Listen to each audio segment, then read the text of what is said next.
Thank you and good evening to all of you all. I'm happy to be here talking about today's budget.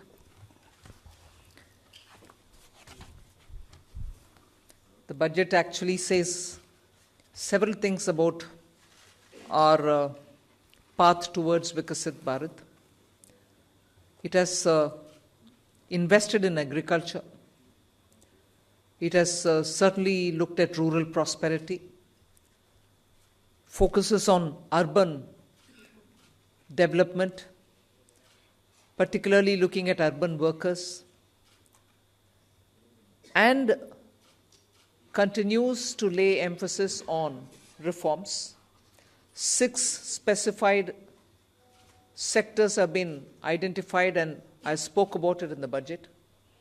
Sectors in which we will continue our reform agenda. All this, even as we have continuously been engaged with the stakeholders, and interest of education and health has been prioritized. When we're talking about education, from a child in a daycare center, portion for women, lactating mothers, till the level of getting skilling done, and also for artificial intelligence and digital reading material for students and in school and colleges. Every aspect of education and bringing in that dimension which is so critical for health. Daycare, cancer centers, and making sure more medical seats are available. These are kind of things with which I'm trying to highlight. The approach in this budget has been pointed on areas which definitely need immediate intervention, outlays, and action along with the states. So, Vikasit Bharat is not just being described. I've given you also what we mean by Vikasit Bharat, or what is it that we expect to achieve for Vikasit Bharat. So, this budget actually has given you several things on which you can understand how this economy is being planned to take forward a route towards Vikasit Bharat. Secretaries have joined me. All of them would also come in to explain or answer and give clarity and so on. But one thing which I certainly would like to highlight is responding to the voice of the people, which is what Prime Minister Modi is known for in his administration. It's a very responsive government. And as a result, the income tax simplification, which I announced in July, is already completed in its works, and we shall bring the bill in the next week.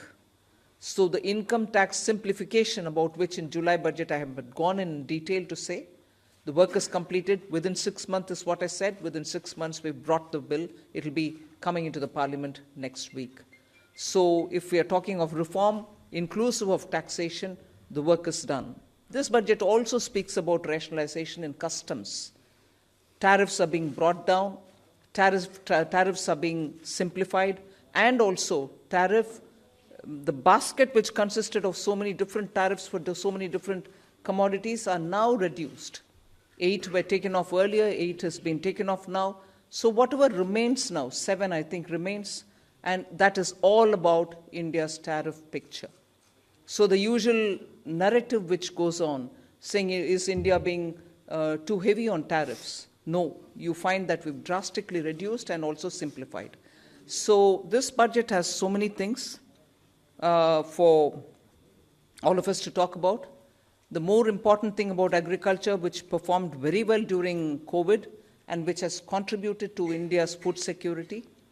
The proposals which are mentioned in this budget actually talk about everything to do with beej to bazaar, literally from the stage of seeds, hybrid seeds, climate resilient seeds, seeds which can give greater output, seeds which are going to be high yielding, all this together to the final point of India becoming the world's food basket. That's the definition I put in when I was talking about Vikasit Bharat. So we are making sure that India's agriculture gets the support across the board, whether it is on seeds, whether it is for skilling the farmers, whether it is rural prosperity, whether it is going to have agriculture and allied industries being set up in rural areas, and whether it is going to be farmers getting better and more loan with interest subvention, not just farmers, fishermen, and also dairy, meaning animal husbandry. So the picture for rural development and the picture for supporting agriculture is across the board, and that has been narrated. The second thing which I would want to highlight is the continued emphasis that we're giving since vote on account budget, July budget, and now on the MSMEs, whether it is giving them sovereign guaranteed loan, whether it is support during COVID, whether the definition being changed now for better, more inclusive growth in MSMEs, access to bank credit. So MSMEs have also been given greater emphasis. Together with this, I'd like to highlight the point that energy security has had greater attention in this budget. We've highlighted in July budget how even pump storage will have greater attention. Solar and wind and renewable energy has also been taking consistently good importance in our budgets. This time we are talking about the small modular reactors. I've also announced that there shall be 2 amendments, one to the Atomic Energy Act and the other one for the civil liability. All of this is going to help us attain energy security. Insurance sector's FDI limits have been enhanced. That is another important announcement. I'll end my opening statement with 2 things. There is no reduction in the public spending on capital expenditure. Let's put that up front. We continue to place emphasis on the multiplier effect that capital expenditure done by government has shown, has sustained us. We continue on that. And with all this, our fiscal prudence has aligned itself to the glide path that we announced in 2020-21. So we've kept ourselves in alignment. Fiscal prudence has been maintained. And the next year, coming years, estimate is also been given. Well under 4.5 is what we had said earlier. We are also projecting the same. So this is just as an opening statement. There's a lot more to say. But as you all ask questions, so shall we answer. Thank you. Thank you, ma'am. 225. 225. Mic, please.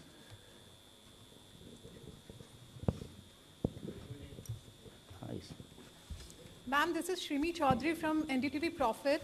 I just wanted to understand, ma'am, here. This. Ma'am, you said the new income tax bill will come next week. Will that be in the form of draft, and where you are also going to take stakeholder comments on that? Yes, as a bill, any bill goes to the standing committee, and the standing committee will, of course, consult with so many stakeholders. And then it will come back to us, and if necessary, any more amendments, if need to be brought in, we'll bring it in and take it forward in the House. So do we expect implementation in this, in the fiscal year, in FY26? Do you expect what? Do we expect the implementation of... Well, let it get passed. I hope it will get passed without much of a difficulty, but it is only after its passing. Sure. Thank you. 35. Front.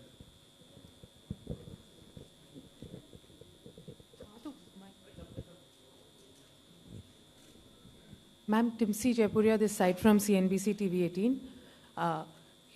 As you said, this is a very responsive government, which is why government decided to give these tax rebates. But given the structure that you have announced, ma'am, up to 12 lakh is the rebate. Any reason why this rebate has been hiked from 7 to 12 lakh? Is it that the incomes or salaries were not growing up to the mark, which is why government thought that this rebate needs to be given? And also, how do you make up for this 1 lakh crore of revenue loss? Will it not impact the budget estimates? Where will you get this money from?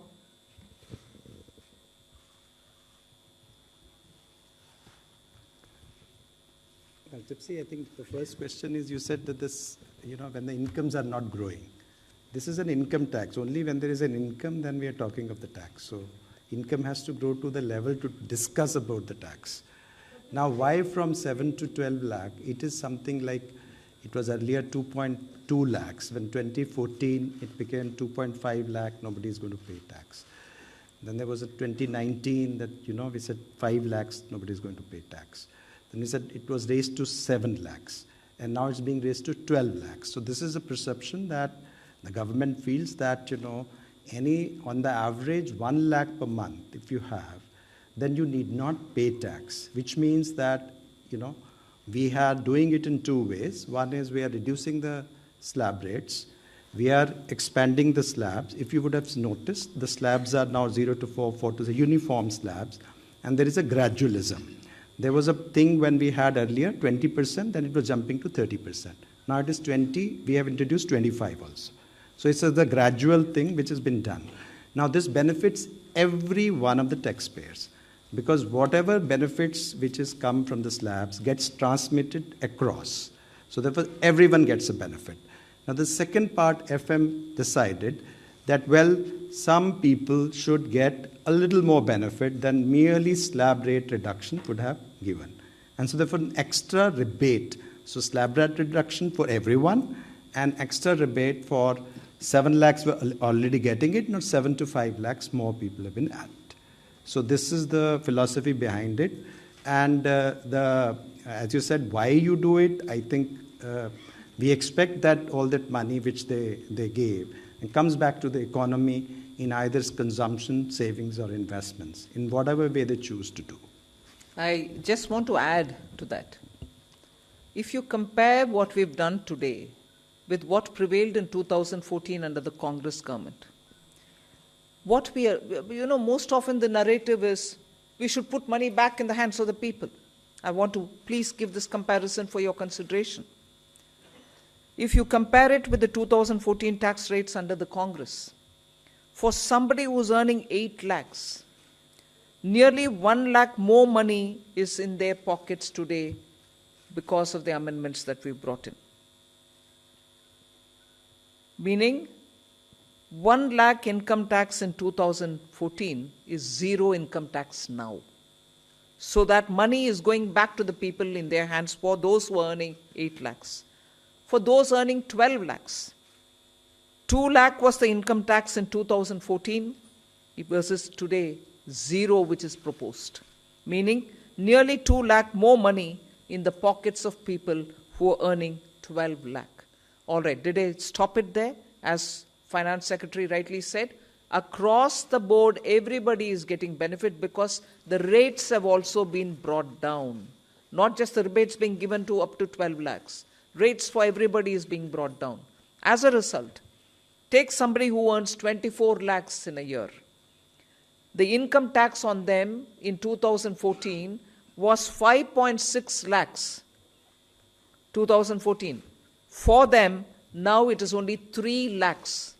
The rate change has benefited somebody who earns 24 lakh as well. So 2.6 lakh rupees more in the pocket of people who are earning 24 lakh. So it is not just those who are up to 12 lakh because they are not paying any tax at all, because rebate is given to make up for the tax amount which they have to pay.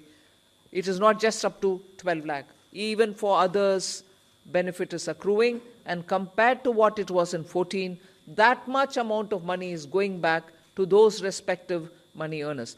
Just compare it with 24 tax rates, which is prevailing now, and what is being proposed. I would like to draw the comparison. 8 lakh people, meaning those who are earning 8 lakhs.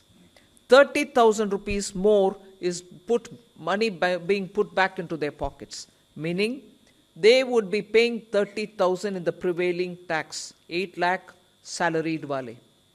Now they pay 0 in the new proposal. Similarly, 12 lakh salary or income wale would have 80,000 rupees tax to pay in the current prevailing taxation rates.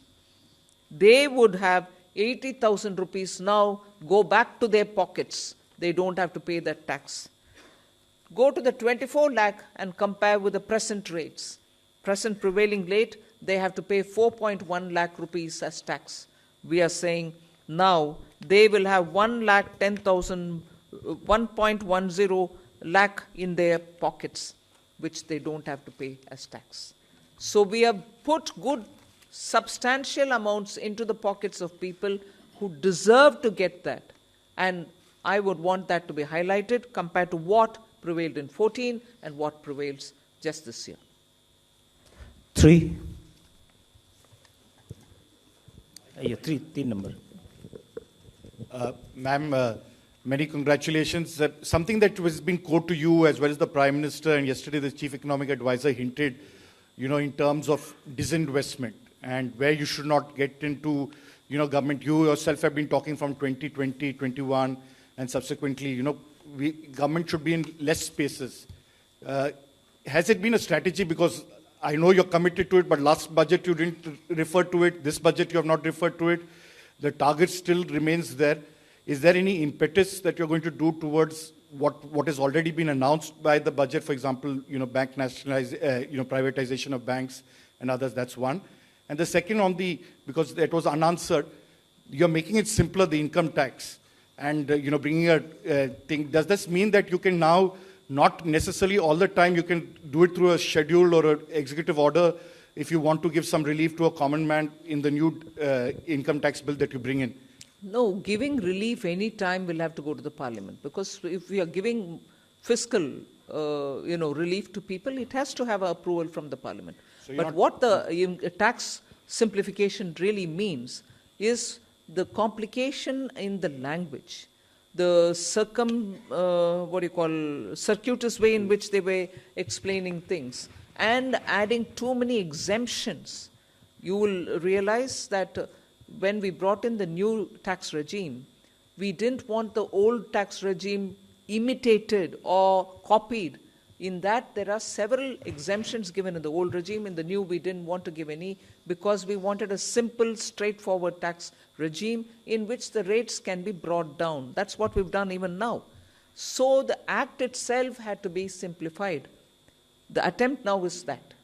Okay. And on the disinvestment and... No, all that will continue. There won't be a relenting on any of this. On disinvestment, ma'am, if I can add, you see, the last time, July, also the similar questions were asked. We have actually since then, a value creation strategy, which was actually well explained at that time also. There is no disinvestment target per se. Disinvestment and dividend are both looked at together because both are money and money is fungible. And it has got 5 elements. The first element is that we are saying CPSC's performance. The second is we say that we should have communication of performance. The third we say that the capex of the CPSC, which is important, as you know, in terms of accelerating growth. The fourth is the consistent dividend policy.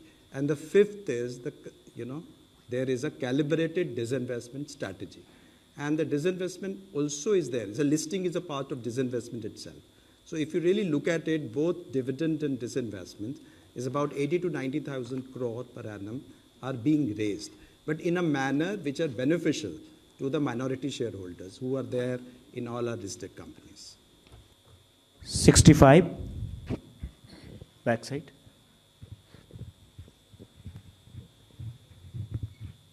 Good afternoon, ma'am. This is Ruchi Bhatia from Bloomberg News. I have a question for the Revenue Secretary and a question for you. If the Revenue Secretary can give us details on the benefits, the number of people who will benefit from the slab, from the rebates going up from 7 lakhs to 12 lakhs. And the question for you, Madam Finance Minister, a lot of people say that while the absolute number for CAPEX has gone up, the pace of spending has gone down as compared to a few years ago.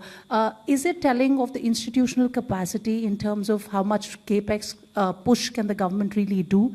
And secondly, as far as a lot of analysts do say that the multiplier that CAPEX has is a lot more than the multiplier in the economy than that tax cuts have. What would you, say to some of those concerns as well? Well, 1 crore people will not benefit between the 7 lakh and 12 lakhs. meaning 1 crore more people will pay no tax. On the capex, I think there are two things playing out. One, of course, this particular year has had the elections happening, and because of that, both central government and state governments were catching up with investments, public spending on investments only from the second and the third quarter, so it showed. It's equally true that when fundamental requirements are taken care of, when you're bringing in additional overhead, there is a pace at which those additions happen. So it's not as if there is no thirst for capital expenditure, but now it'll be at a pace in which you can build on each one of the developments that you've done prior. So it'll continue. There are some departments which will need more. There are others who would probably reach a plateau, but expenditure will have to continue even in them. So the heads where the capital expenditure will happen will vary, but expenditure will happen in building assets. 121.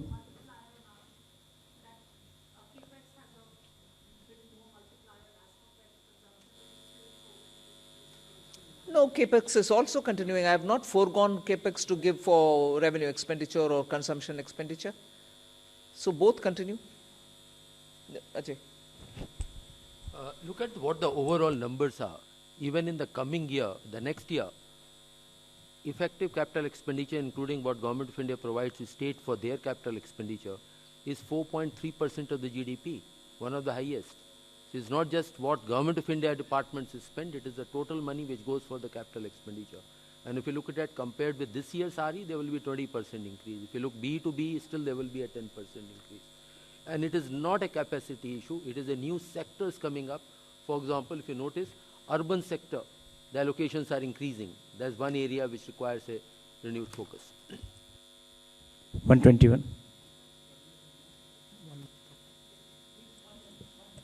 On the capex, because this point can come up later also.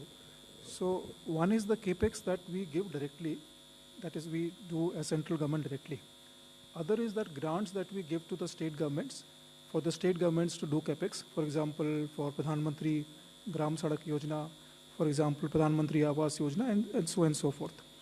So if you also include the grants and aid for creation of capital assets, the amount, total amount has gone up to 15.48 crores in the budget estimate for the next year, which is more than 15% increase over the current year's RE.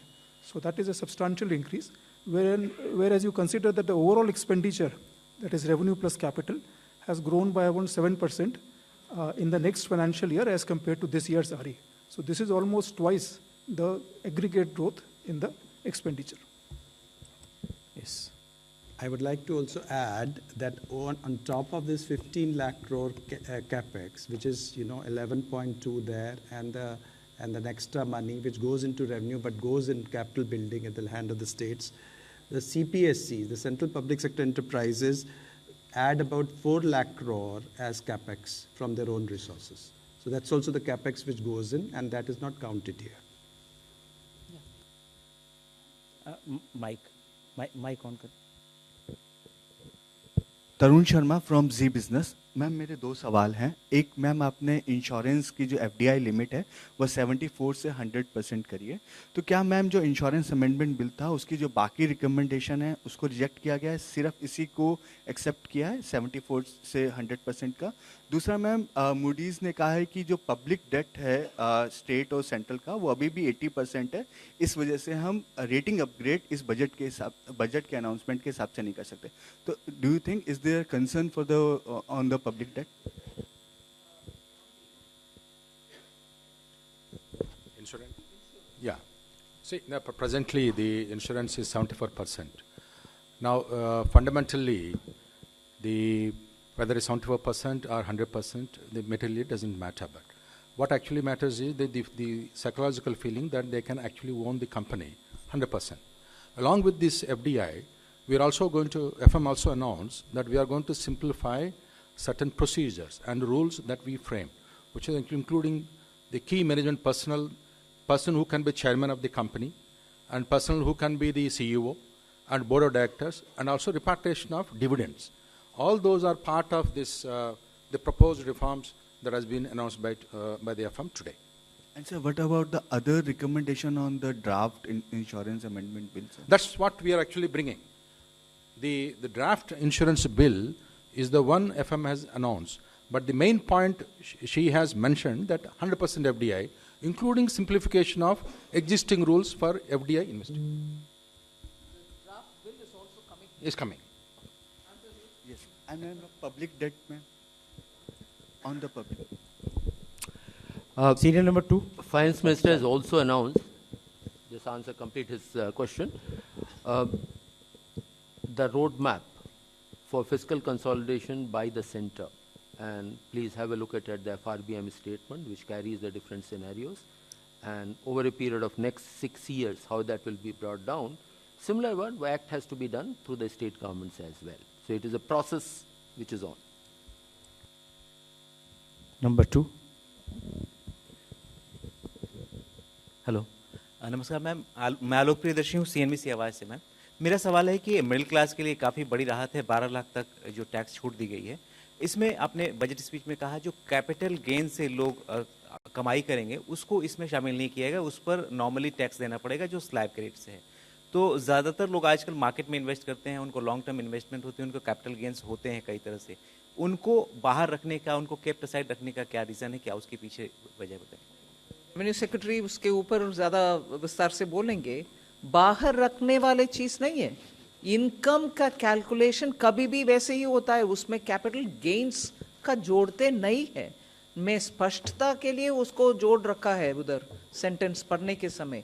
ये नया मेरा पद्धति नहीं है कि इसको अलग रखो उसको अलग। Income calculation in general is done without the capital gains. You want to explain it, please? कि कैपिटल गेंस टैक्स जो है वो हमेशा से रेट से अलग है, नॉर्मल इनकम से अलग है। यदि नॉर्मल इनकम में होता, शामिल होता, तो यदि 30% के ब्रैकेट में कोई होता तो उसके कैपिटल गेंस में 30% टैक्स लगता, तो वो क्या मान्य होता? तो कैपिटल गेंस को एक अलग टैक्स की व्यवस्था की गई है जो कि कम है। वो इसलिए की गई है कि रिस्क उसमें है और उसमें लोग रिटर्न करते हैं कैपिटल मार्केट को बढ़ावा देने के लिए, तो उसमें 12.5% हमने टैक्स लगाया, तो वो एक अलग रखा जाता है। उसमें एक अलग एग्जेम्पशन लिमिट भी है। यदि वो एक साल में कैपिटल गेंस आपको इज इट 1.25 लाख 1.25 लाख यदि हो तो वो एग्जेम्प्ट भी होता है, तो और यदि शॉर्ट टर्म हो तो वो 20% होता है, तो वो एक व्यवस्था अलग है। और नॉर्मल इनकम की व्यवस्था है जो कि स्लैब रेट और उससे काउंट होती है, तो इसलिए वो अलग ही है। कन्फ्यूजन ना हो इसलिए वित्त मंत्री जी ने स्पष्ट उसको कर दिया था स्पीच में, क्योंकि ये कन्फ्यूजन की संभावना थी कि सब लोग ये समझेंगे, तो उसको स्पष्ट किया गया। 46 पीछे बैक साइड एक करके। Hello ma'am, Harsh Kumar from Business Standard newspaper. Ma'am, since government has decided to move ahead with a comprehensive asset monetization plan, so what are the new changes from the previous one, and if you can give some broader aspects of it in detail? See, as we are aware that till the last year, the first program which was launched in 2021, achievements have been of the order of about 90%, which is a good progress. Based on that success is the next leap, almost double the amount which are coming up. And there are newer asset classes will also be come up. For example, transmission assets, and not just of the Government of India. Government of India doesn't own, say, Power Corporation, Power Transmission Corporation, but state government's assets are also there. So they will do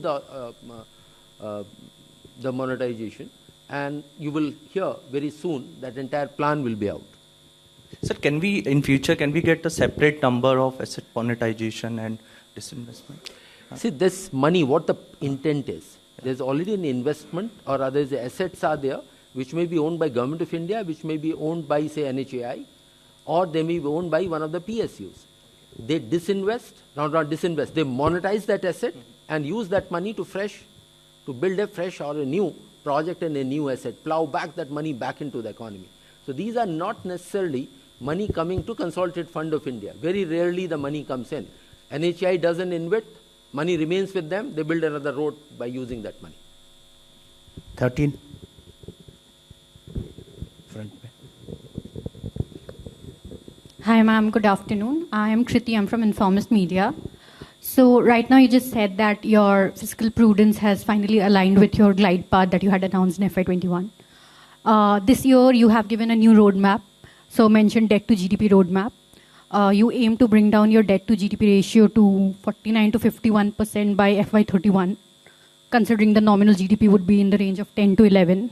So based on that, and you said that you will peg your fiscal deficit in a way that it goes on to bring down your debt to GDP ratio. So is there a rough estimation of what kind of fiscal deficit you may have by FY31? And secondly, on 31, when you aim to bring down your debt to GDP ratio. Secondly, on funding of fiscal deficit for the next fiscal year, you have brought down the borrowing from small savings from considerably low. It's 16% low from last year. Is there any reason for the limited optimism? Earlier, it used to finance 25% of your deficit. Now it's going to finance 22% of your deficit. So if you could just elaborate on if there is any reason for that. Thank you. First of all, that what is going to be the fiscal deficit in nth year from now? The path is very clear that debt to GDP ratio will be on a declining path, depending upon what the growth rate in the economies are, what kind of a stimulus measure or further consolidation measures would be needed. And the roadmap does envisages three scenarios: mild, moderate, and high level of consolidation. So do your math there, that the range is coming up. In the best case scenario, the highest growth rate and highest level consolidation can go as low as 47.5%. Very low growth rate, etc., it comes to 52. What the goal is taken is 50 plus minus 1%, and that's showing that physical response to needs of the economy. So that is the goal, but overall trend has to be declining trend. And just see the record. 2021, Finance Minister announced will come down to 4.5 next year. This year we are 4.8, next year is 4.4. So this is a track record, that's what we follow. Your next question? Small saving, borrowing from small savings. Here the interest rate, if you notice in the last 2 to 2.5 years, are being set in a manner so that there's neither an incentive nor a disincentive to come to small savings. These are the numbers where we see the trend, and based on the trend we project it.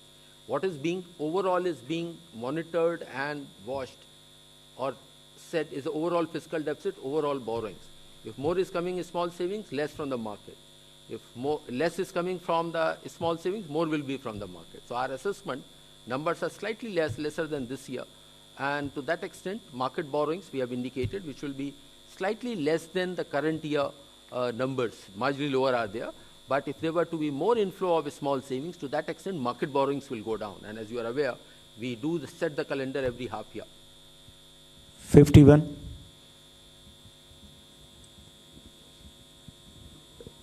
Hi, ma'am. This is Vikas from The Hindu. First of all, you've left us with very few questions after that announcement on the direct taxes front. And you mentioned that there is a 1 lakh crore, revenue foregone from that move, which is obviously going to help boost consumption and demand and private investment in turn. I wanted to get a sense of the mathematics behind the overall fiscal math that we've worked out for next year. Because despite this tax relief, we are looking at a direct income tax as receipts, as a part of gross tax receipts, are likely to rise to 33.7% as per the revenue receipts plan, and which is the highest ever, and marks a significant increase over the 24-25 income tax receipts. So I wanted to understand what's, what gives, how do you work this out? Because on one hand, we are giving away significant relief. Where do we expect the gains from? I hope you're not suggesting we shouldn't have done this. Are you? I hope you're not suggesting that we shouldn't have done this income tax, giving money back to people through rebates and other ways. No, I'm just curious where we expect the buoyancy coming from. That's fine. All right. It was answered at that time. Anyway. Okay, let me just see. We are talking about personal income tax, taxes on income. And we had 19.7% growth in 22-23. We have 25.4% in actual terms, and 23-24, we had 25%, and 24-25, if you take the RE figures, growth is likely to be 20%. And what we have proposed for 25-26 is a growth of 14.4%. So we have moderated. I mean, we have been growing 20% almost on this plan, and we have made it 14%. Now, coming to buoyancy, our buoyancy was for the taxes on income was 2.65 in 23-24. And 24-25 expected buoyancy is 2. And the buoyancy which has been assumed for 25-26 is 1.42. So you would see that we have assumed a moderate buoyancy looking into the sacrifice of revenue which has been done. So we have done our math. Thank you. 9. Third row. Good evening, ma'am. Considering the government's measure to put Apna परिचय दे दो. Sorry, this is Chetan from Business Today. Considering the government's measure to put in more money into the hands of the public, are you trying to mitigate the impact of a possible Trump tariff trade wars from the US, or are you relying more on domestic production to ensure that Indians have a shield from the US trade wars if they happen to be so? Well, I don't think we've gone that far to justify this income tax rate reduction. We've responded to the voice of the people and also made our own assessments, and therefore we've given this. And I thought there was an allegation also that we didn't respond to what may come through the US administration's tariff whatever decisions. Well, I don't think these two are connected, at least in the way in which we like to believe it. You may want to give a different dimension, but no, we have not done it with that intent. 64 at the back. Madam नमस्कार, मैं महावीर सिंह बोल रहा हूँ, freelancing करता हूँ। आपने income tax में बड़ी राहत दी है, हम तो 10 लाख की उम्मीद कर रहे थे, आपने 12 लाख कर दिया एकदम। और मुझे लगता है कि क्या सरकार इनकम टैक्स रिजीम से हटकर एक्सपेंडिचर टैक्स रिजीम की तरफ जा रही है? जो आप इनकम टैक्स में आपने कहा कि इस राहत से 1 करोड़ लोग इससे बाहर हो जाएंगे और इसमें कम ग्रोथ होगी, और दूसरी तरफ आपका जो टैक्स रिसीट है वो बढ़ता जा रहा है, पूरे बजट का आकार बढ़ रहा है, तो सरकार क्या एक्सपेंडिचर टैक्स की तरफ ज़्यादा झुकाव इसका दिख रहा है? ये सिर्फ आने वाले साल के, मतलब अभी अप्रैल 1 से शुरू होने वाले साल के टैक्स प्रपोजल्स है। आप पिछले साल का रेवेन्यू को देख करके इससे ये कनेक्शन मत निकालिए। हम जनता के लिए, मिडिल क्लास के लिए राहत दिलाने के लिए प्रधानमंत्री जी के आदेश के अनुसार रेट रिडक्शन किया है, उतना ही है उसमें। 47. Just to add that to give you a data point, direct taxes are supposed to increase by 12.7% next year. Indirect tax, which is on the, say, when people buy goods and services, is expected to increase by 8%. So that should answer your question. Yes. Just हमारी central amount शामिल है। एक इसी point पे और यदि हम देखें डायरेक्ट टैक्स और इनडायरेक्ट टैक्स का रेशियो, तो वर्तमान साल में आरई में ये 1.39 है, मतलब डायरेक्ट टैक्स लगभग 139% है इनडायरेक्ट टैक्स का। अगले साल ये 145% है। तो जो आप कह रहे हैं उसका उल्टा है, डायरेक्ट टैक्सेस पे अधिक अगले साल राशि प्राप्त होगी as compared to indirect tax. और यदि हम देखा जाए बॉयंसी जो है वो इनडायरेक्ट टैक्सेस में 0.82 है, क्योंकि कस्टम्स जो है वो कोई अभी हमारे लिए एक रेवेन्यू का साधन नहीं है, वो एक बॉर्डर मेजर्स है, और बहुत समय में हमने ड्यूटी रिड्यूस भी की हैं, क्योंकि बहुत ज़्यादा हाई टैरिफ लगाने से भी उसके ठीक परिणाम नहीं, तो ये भी नहीं है। और CGST और सेस में हमारा जो बॉयंसी है वो सिर्फ 1.08 है, तो आप देखेंगे कि वो उसमें कोई एक्स्ट्रा हमारा करने का विचार नहीं है। Ma'am, Prakash Predashi from ET now. Yeah. The KCC limit has been enhanced to 5 lakh. So any assessment on how this decision will boost rural consumption? Secondly, ma'am, the budget document mentions something about sharing transaction details of crypto assets. If you could elaborate. Sharing transaction details of? Crypto assets. Okay. Nagaraj, you want to say on the KCC?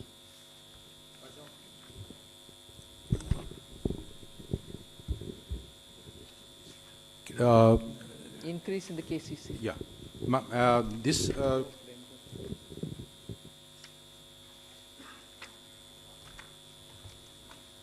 Let me respond to the question on the KCC. This is to enable those farmers who are doing commercial cropping, they require more more crop loans are required. It will facilitate them, and government will provide the interest subvention for them up to limit of 5 lakhs. It is not first to assist the farmer. It is not a measure to boost rural consumption. That is not the intent. Intent is farmer needed more crop loans. It is to facilitate that. That is the purpose. And 1 lakh, it's been decided long time ago. High time it was changed. The KCC loans are given at the 7% rate of interest. It's already subsidized by the government at 1.5%. Now, if the prompt repayment is there, there is another 3% to the farmer. The effective rate of interest on KCC loans is only 4%. Now, with the current announcement by the FM, there will be almost about 26 crore additional budgetary impact for these KCC loans. 45. जहाँ तक crypto का सवाल है, अभी हम crypto पे tax लगा रहे हैं. Although it's not a regulated entity. जैसे ब्लैक मनी में भी टैक्स लगता है, तो उसी तरह से क्रिप्टो में भी टैक्स लगता है. नहीं, मतलब रेगुलेशन ना होते हुए भी इट इज़ टैक्सेबल. उसमें OECD G20 के अंडर जो हमारा फ्रेमवर्क एग्रीमेंट है, उसमें 2027 से ये निश्चित किया है कि सब जो उसके सेक्रेटरीज हैं वो उसमें इंफॉर्मेशन शेयर करेंगे.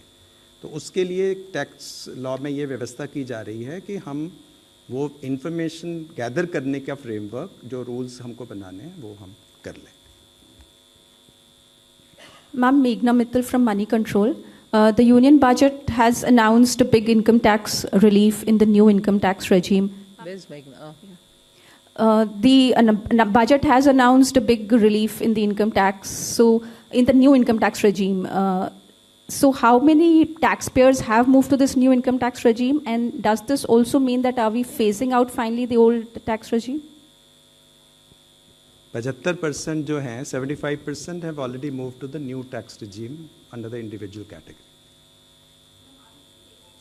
No, if we are phasing out, I would have said it, na?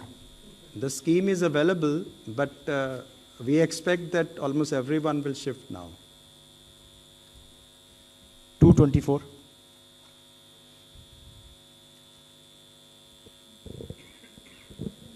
Good evening, ma'am. Shishir from Hindu Business Line. One of the popular scheme has been sovereign gold bond scheme.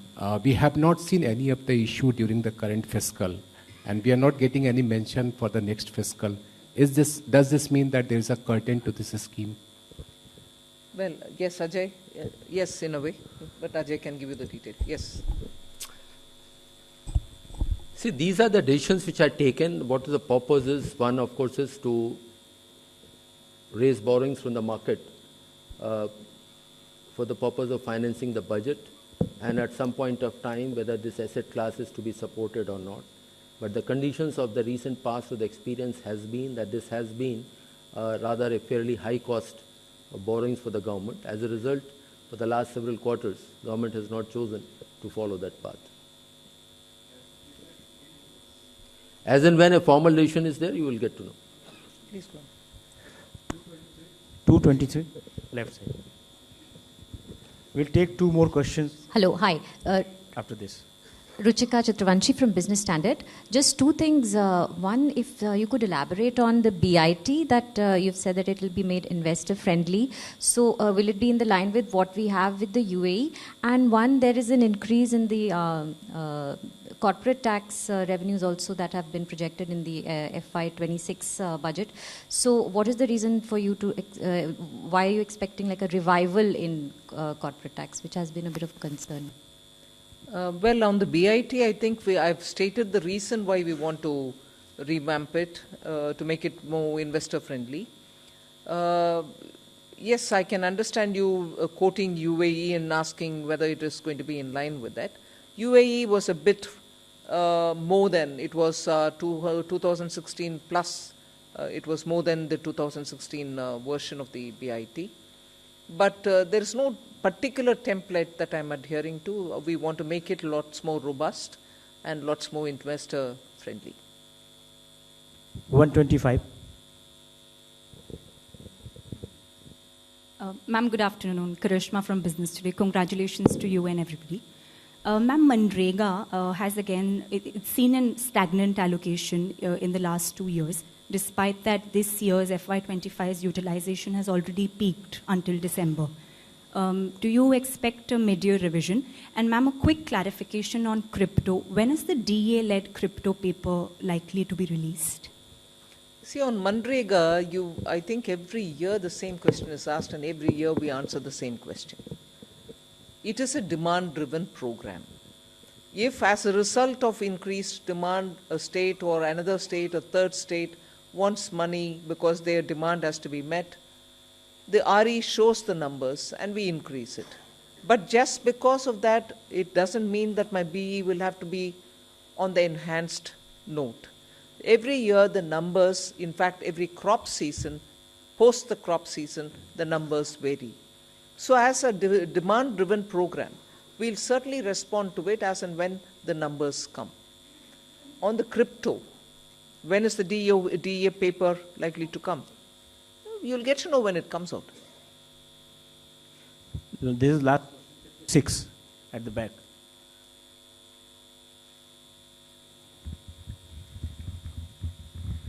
Ma'am, I'm Banikinka Patnaik from the Economic Times. In your speech, you have said that there would be a light touch regulatory framework and that a committee will be set up to review all non-financial sector rules and regulations. So, ma'am, is there, any possibility that it will also include financial sector regulations? But even as I read the speech, there were two different things.